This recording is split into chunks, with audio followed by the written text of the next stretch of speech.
Hey everybody, Mr. Brooks back here again. So this is going to continue the rest of the uh, section 11.4 where we're dealing with the comparison test. So we ran across this issue is what happens if we have a series say like 1 over 2n minus 1. Well, we would like to use the series 1 over 2 to the n because then that becomes a nice geometric series that we know converges. However, 1 over 2 to the n, when we do a term-by-term comparison, uh, is actually smaller than the actual series that we're wanting to compare to. So that means the direct comparison test is of no use to us because we're not able to apply it. So this is where the next test comes into play. So what we're going to look at now is the limit comparison test.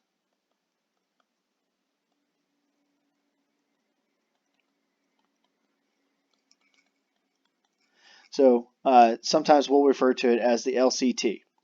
So the direct comparison test is DCT, the limit comparison test is LCT. Again, these are comparison tests for this. So the biggest thing here, and so there's a caveat for every situation when we're dealing with these. So again, if we had one type of test that worked for everything, there wouldn't be a need for all these sections.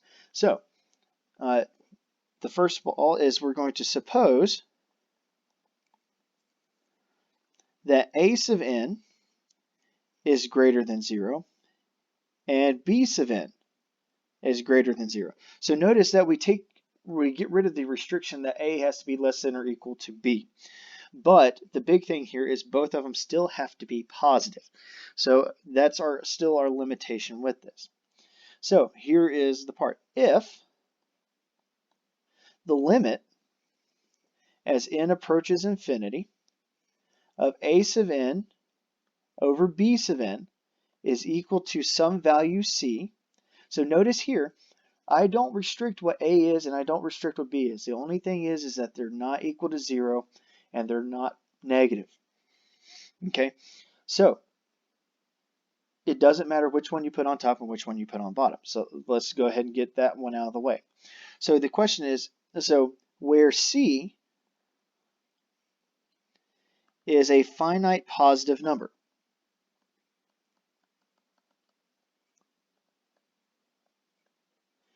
Okay, and actually let me put finite in there because that's important. So if we have that occur, then this is where the power of this particular theorem comes into play. Then either both series converge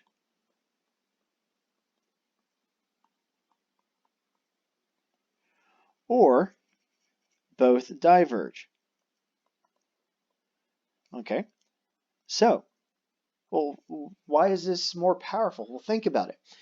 If we want to compare to a known convergent series with some unknown series, then if we find out that the limit of that ratio is a positive finite number, then we know that both have to converge or both diverge.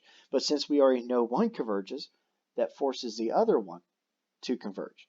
Likewise, if I wanted to compare to, say, the harmonic series, it's a divergent P series. Well, then if I compare it to an unknown series and look at the ratio and get a positive finite number out of it, then we know that both of them have to diverge because we already have a known divergent series. This is the power behind this one, is because we still use a comparison with things that we know converge or diverge, and that forces either convergence or divergence for the other one, provided that we do get a positive finite number. Notice if we do get 0 out of this or it blows up to infinity, this does not work. So there are some issues with this one, but the nice thing is we get rid of our restrictions about having a smaller or larger series. But the one restriction that still holds is that it has to be positive terms for that series. All right, so now let's go back and look at our example. So this is now just going to be a bunch of examples to throw at you. All right. So our first example that we're going to look at is determine if the series as n goes from 1 to infinity of 1 over 2 to the n minus 1 converges or diverges.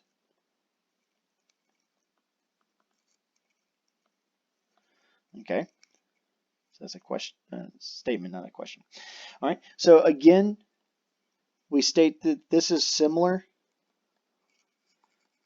to the series as n goes from 1 to infinity of 1 over 2 to the n, which we said is a geometric series. So let's go ahead and rewrite that.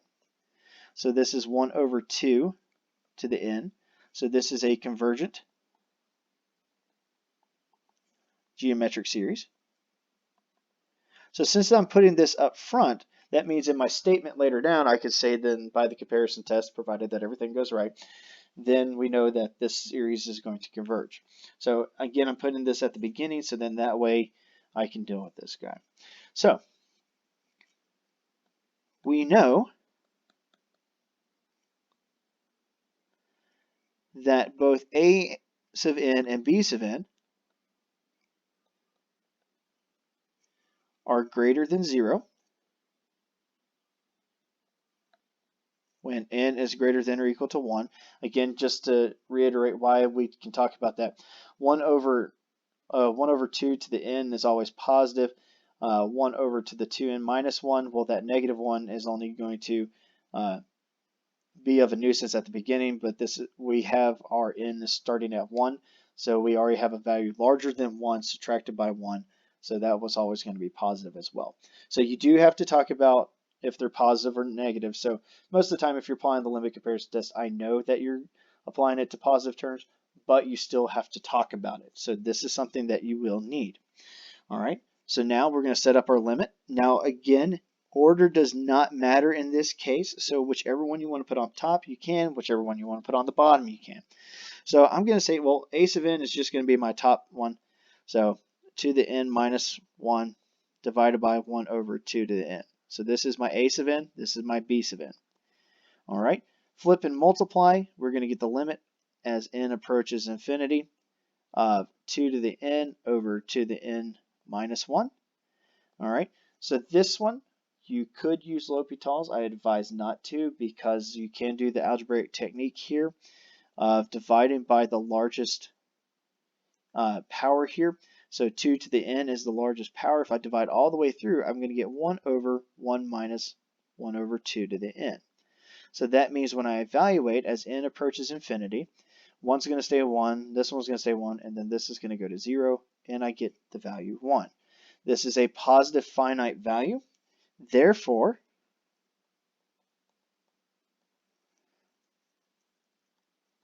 by the limit comparison test, both series converge. And that's because at the beginning I talked about a convergent geometric series in that sense. All right.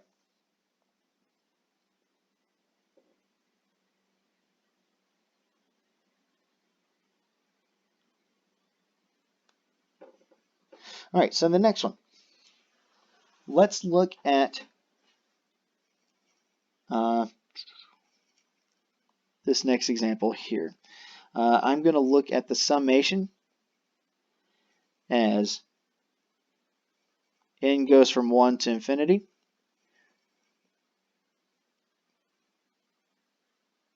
of n times 2 to the n over 4n cubed plus 1. All right, so this is a little bit more complicated one though, but it's not bad. So let's talk about the driving forces behind these. Okay, so this is similar to the series as n goes from 1 to infinity of n 2 to the n. So that's the driving force because it's a product. And then I have this 4n cubed here. Well, notice I can bring a 1/4 out to help me out a little bit. The n's are going to cancel. And so we get 2 to the n over n squared. Like, wait. Didn't we say we had to compare this to something that way? Not necessarily. So what I could do here is I go ahead and apply the limit comparison test and say, well, either both converge or both diverge, provided I get a value. But one thing that we can do, that we should do, is talk about this new series that I built. So let's look at it. So I have 2 to the n over n squared. Think about what could go on with this one. What are the tests that we have out there so far? We have the integral test, we have the direct comparison test. Well, since I'm talking about the limit comparison test, more than likely that one's out the window.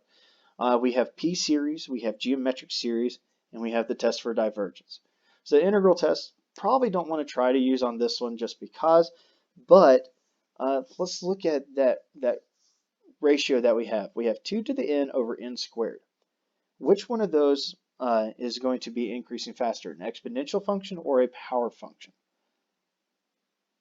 Okay, so if we looked at its limit of that ratio, we probably have a good idea that the numerator is going to blow up faster than the denominator, so that's going to go to infinity. So think about the implications of that. So I'm actually going to go and use the test for divergence on this one. So I'm going to take the limit as n approaches infinity of 2 to the n over n squared. Now right now I cannot use L'Hopital's rule, even though that's what I want to use. Okay, so what I'm going to do is I'm going to create a function f of x, which is equal to 2 to the x over x to the x squared, and then I'm going to look at its limit as x approaches infinity. All right, so I'm going to have 2 to the x over x squared. I'm going to apply L'Hopital's rule because as x approaches infinity, I'm going to get infinity here and infinity on the denominator, so I have indeterminate form. And then the derivative of the numerator is 2 to the x times the natural log of 2 divided by 2x. All right, so I can't really simplify there. I could a little bit, but it's not going to help us out, and it's not going to go the way we want it to. So let's just double check this as x approaches infinity. Both the numerator and denominator are both going to approach infinity. So we get to apply L'Hopital's rule one more time. So I'm going to get 2 to the x times the natural log of 2, the quantity squared, divided by 2. And as x approaches infinity, this goes to infinity as well. Well, what does this tell us? So by the test for divergence,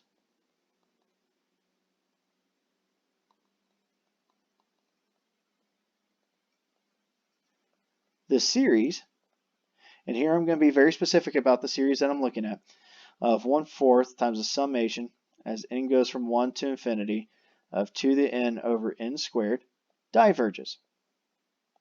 Because again, the test for divergence states if it's the limit of the series formula is either not equal to 0 or diverges or does not exist, then the series diverges. Okay, so I have a known divergent series now, which means I get to apply the limit comparison test now to this one and be able to determine that the other one is going to diverge, provided again that I get my result that I need. So I'm going to take the limit as n approaches infinity, and I'm going to plug in this 2 to the n over n squared. And I'm going to put that fourth back in there as well because we can use it to help cancel out some things. And then up on top is our original problem of this n to the n divided by 4n cubed plus 1. All right, so we're going to flip and multiply. Well, when we do that, some nice things happen for us. So the 2 to the n's are going to cancel each other out when I flip and multiply. I'm going to get 4n cubed up on top, and then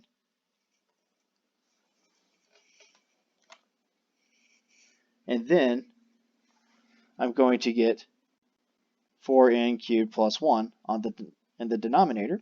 Divide all the way through by the largest power of n. So I get the limit as n approaches infinity. I'm going to get 4 over 4 plus 1 over n cubed. And so that means I'm going to get 1. So by, and 1 is greater than 0, and it's a positive finite number. So by the LCT, the limit comparison test, both series diverge. And that's all we have to do. So, and I say that's all we have to do like it's no big deal. But in this situation, the biggest thing here is you can use a series that is unknown at the beginning, and we can still come up with a conclusion that either both are going to converge and both diverge, provided that we get a positive finite value. All right, and so that's the approach for these. So these are not horrible to deal with. It's very straightforward. There are some you've got to be careful when going through these, just because there could be some nice algebraic techniques that you can use to help simplify. You might have to call in other tests, just like what we did with this one. So we used our very first divergence test, which is the test for divergence, to talk about the simplified form that we were looking at of that 2n over n squared, and then apply the rest of the theorem. So that's a normalcy that can happen throughout these problems. So you've got to be wary of that and know how to deal with those. But that's how you go about these problems.